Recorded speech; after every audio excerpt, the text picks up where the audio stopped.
Miss, importante ba yung tawag, no? Okay. Ulit po. Okay, buntis na.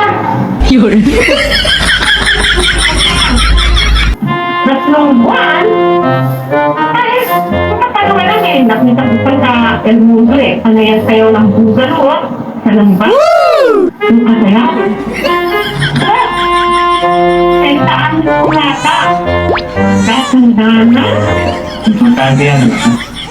Huwag mo kayo maingay. Importante yan, dahil buntis na. Ganyan. Natatanda mo ba kayo, no? Hindi ka. Yung palagi natin sa kanang araw. Naman. Yung may Thunderbird.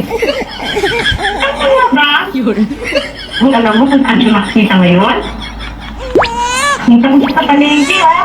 Nagsilinda na lang ng kamatis.